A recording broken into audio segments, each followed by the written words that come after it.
Hi everyone, and welcome to this joint NVIDIA AWS session. I would like to start by thanking AWS for inviting me to speak at this event. My name is Mike Vella. I manage the Healthcare Solutions Architecture team in EMEA for NVIDIA. Today, I'm going to be talking to you about NVIDIA Clara Parabricks, what it is, what you can do with it, and what its performance looks like. In particular, I'm going to focus on a particularly topical example, how Clara Parabricks can and is being used to help scientists understand and contain the coronavirus pandemic.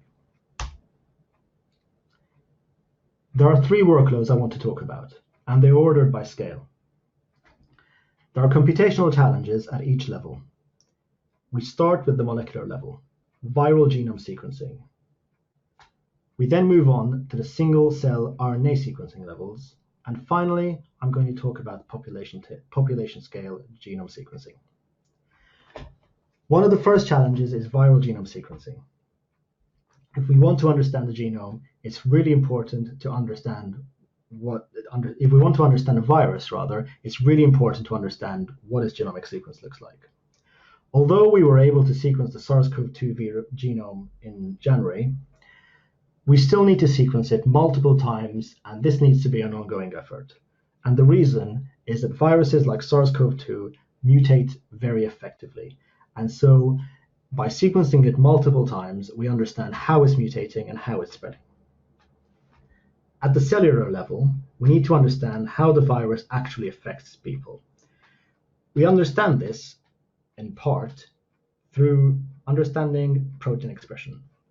We want to understand how the virus is affecting what the cell does, what proteins it makes, and if we measure RNA in the cell, we can use this as a proxy for how much and what protein is expressed by the cell. This is a huge part of treating disease because it enables us to understand and hypothesize about how the virus harms its host. Lastly, we have population genomics. Here we look at a population of genomes and try and understand not just cellular mechanisms, but what populations are genetically more or less at risk than others of contracting or being harmed by SARS-CoV-2. What I'm showing here is a graph of the cost of genome sequencing over time and the volume of genomic data which we are generating. The cost of sequencing has gone down dramatically, and as a consequence, people are sequencing more and more data, shifting the challenge from sequencing to compute and storage. As an approximate rule, we are doubling the amount of genomic data we have every 2 months. As the cost of sequencing goes down, the amount of data we have to process becomes a challenge. This is where NVIDIA Clara Parabricks and GPUs come into play. Here I'm going to give an overview of what NVIDIA Clara Parabricks provides. NVIDIA Clara Parabricks is, for the most part, a secondary analysis platform. It currently does not perform base calling and works mostly with sequences of DNA or RNA. Clara Parabricks is split into two different segments, pipelines and toolkits. Today, I'm primarily going to talk about pipelines, which are focused on short-read data. The toolkit component is an open-source library of research and experimental tools, with a focus on long-read sequencing technology like PacBio and ONT.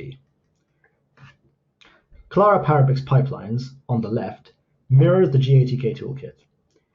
GATK is an industry-standard toolkit for performing secondary analysis. NVIDIA Clara Parabricks pipelines is designed to reproduce GATK, both in terms of interface and results. The purpose of Clara Parabricks pipelines is not to reinvent the wheel, but to speed up the GATK toolkits.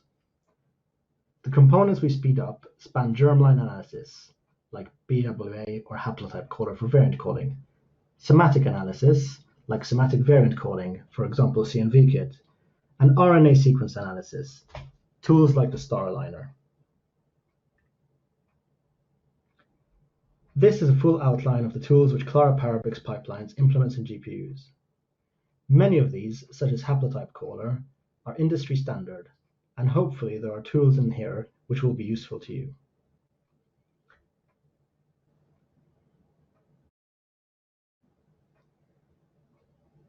On this slide, I show some benchmark numbers for the G80K Germline pipeline. Here, we ran the entire Germline pipeline on CPU using G80K on a 32-core vCPU machine, and we also ran on GPU machines for comparison. We ran Parabricks on 8 V100 machines, both a local DGX1 and also on an AWS P3.6x large instance. In this chart, smaller is better because smaller represents the time it takes to perform an experiment. What we find is that performance on GPU is approximately 50 times faster than on CPU. Researchers using Parabricks can either get the results faster or run much higher throughput than if they were using a CPU. Now, of course, these numbers are generated by NVIDIA. NVIDIA ran this experiment, and so it's important to get third-party verification of results like these. And that's exactly what we have. The Clara Parabricks has also been peer-reviewed by independent authors who also found that Parabricks was faster than G80K and Sentient on CPU. Quite importantly, they also found that Parabricks performance is highly linear with the number of GPUs it's running on. In particular, if running in high throughput mode, that is to say, for example, multiple germline pipelines were being run with different genomes simultaneously on a multi-GPU machine, then the linearity, the linear scaling is particularly pronounced.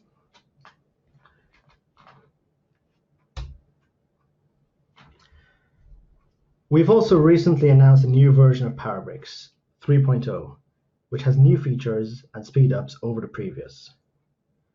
We're supporting G80K 4.1 and an accelerated version of Deep Variant, which we have heavily optimized for GPU. Deep Variant is already a GPU-enabled tool. It's a variant caller designed to perform the same role as variant callers like haplotype caller, except instead of using typical approaches which we know about in genomics, like hidden Markov models, it uses deep learning and treats a multiple sequence alignment as an image and performs variant calling by being trained on examples of what a variant is and isn't. However, even though Deep Variant is already optimized for GPU, it already runs on GPU, we took it and improved its performance substantially. In Clara Parabricks 3.0, we have also added support for the Ampere A100 card and achieved a new speed record for a whole germline pipeline in under 20 minutes. That is a human genome in under 20 minutes at 30x coverage. We've also added support for an RNA-seq pipeline, which we find is 10 times faster than CPU. Performance has also improved across the board, not just if running with an A100 GPU. It is approximately 30% faster on the same hardware and therefore 30% cheaper to run. If you're running Clara Parabricks 3.0 on AWS, it is approximately 30% cheaper than running version 2.5. So, to summarize, Clara Parabricks 3.0 uses the latest best practices, is really fast on A100 GPUs, it sets a speed record on germline pipelines. We have a new RNA-seq pipeline, and it is also optimized for cost. Now I'm going to talk a bit about tertiary analysis. Earlier on, I said that Clara Parabricks pipelines is primarily a secondary analysis tool. But we realize that for some people, tertiary analysis is important. And a particular example of this is if you're doing RNA sequencing to understand gene expression. In RNA sequencing, what people typically do is isolate single cells, run RNA sequencing on each of those cells, and then run an analysis on tables of that data. So our RNA sequencing pipeline is significantly faster than on CPU, and it includes tools like STAR, Fusion Aligner, and so on. So this is what a single-cell RNA-seq experiment and corresponding analysis look like. You extract your sample, isolate individual cells, perform RNA sequencing, and create a huge table where for each cell you have some value which corresponds to how much of each gene is expressed in each cell. What happens though is that you end up with a really big table. If you have thousands of genes and thousands of cells, that's millions of entries in that table. And as we know, performing any kind of analysis on millions of entries is a challenging problem. You've now got this really big table and you need to do tasks like visualization and clustering. So we really want single cell analysis to be fast, exploratory, and interactive. Exploring, analyzing, and reanalyzing should be done in real time. Clustering and subclustering of cells, trying different algorithms and parameters and so on. You want this to be fast so that you can really understand what you're seeing. If your workflow gets in the way because it is slow, it interferes with the type of science you can do. If you're performing interactive tertiary analysis of a single cell RNA-seq experiment, you might use a pipeline like this. You might do some pre-processing, some reduction, visualization, clustering, followed by differential expression. So here at NVIDIA we said, how can we accelerate these pipelines? Using the large number of CUDA accelerated libraries, which we developed over many years, we figured out how tertiary analysis pipelines can be accelerated using GPUs. For example, if you do linear regression, you can use cuDF. If you do PCA, principal component analysis, you could use cuML. If you do Louvain clustering, then you can use cuGraph and so on. So using libraries that we already have, using tools that we've been developing for a decade really, we were able to take existing RNA-seq pipeline and make it much faster on GPUs with a relatively constrained, I guess, amount of development effort. There was no need to be writing like large amounts of C++ or CUDA or anything like that. This work is all in Python. And what resulted is a series of Jupyter notebooks that are GPU accelerated and demonstrate how to load the data, cluster it, visualize it, and so on using GPUs. So all of this is available on GitHub. I really encourage you to check it out. It's available on that URL over there. And if you're working with RNA, I recognize that not everyone works with RNA. It's a sort of relatively limited set of researchers currently doing these kind of experiments, but it's a very quickly growing field. But if you're working with this kind of data, I really encourage you to try it out. We've done performance demonstrations using these notebooks, and we found that GPUs for these workflows is really fast, interactive, and very accurate. Typically, for these RNA-seq pipelines, we see acceleration factors from around 2x to 80x. And using these notebooks, you can visualize your results in real time. As I said earlier, I appreciate that not everyone is doing this kind of real-time data exploration for single-cell RNA-seq data, but if you are, I really encourage you to check it out. And if you're not, but if you're working on experiments where you think you might be able to benefit from real-time data exploration, I also encourage you to check it out. Technology, well, algorithms like clustering, k-means, KNN, differential gene expression, PCA, these are things which have many applications outside of genomics, outside of RNA-seq. So we're very excited to see that GPUs can be used for this kind of real-time data exploration so effectively and advanced science. If you want to try out NVIDIA Parabricks, please go to this URL.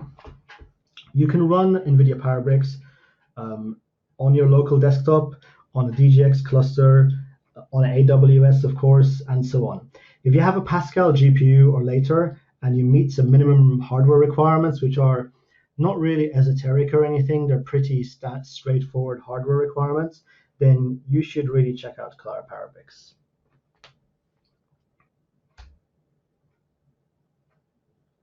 So, how would you actually get started with Clara Parabricks? If you want to get started, then you should get the access to the internet, an NVIDIA driver that supports CUDA 9 or higher, unless you want to run deep variant, in which case it needs to be CUDA 10, but that's a relatively ubiquitous version of CUDA now. You do need NVIDIA Docker, because Clara Parabricks is deployed using NVIDIA Docker, or Singularity version 2.6.1. You'll need Python and curl. Other than that, there's no dependencies, and that's because it's deployed using Docker. Depending on how many GPUs you have, and this is equally the case regardless of whether it's a T4 GPU, V100 GPU, and so on, you will need some varying amounts of host RAM. So after you've verified that you hit the minimum installation requirements, you then need to download an installation package. And this is relatively straightforward. You request Parabricks access from that URL over there, developer.nvidia.com, NVIDIA Parabricks, and this will provide you with an installation package for your GPU server. Finally, installation itself is very simple. Once you request a license and get approved, you're sent a tarball, which you extract and run using the one-line installer. As I mentioned earlier, Parabricks itself is deployed using Docker and has very few dependencies. So please reach out to us on the forums if you encounter any difficulties. But as you can see here, it's pretty straightforward. You download the tarball, extract it, run the one-line installer, and you can verify your installation just using the command pbrun version. And when you download the tarball, you will receive instructions explaining how to perform this installation process. We also have a great getting started video and developer documentation on our website, as well as a very active forum.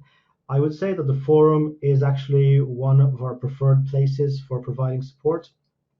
So if you do need help, we have an email address and so on, but I would say that the best place to get help is the NVIDIA Clara Parabricks forum.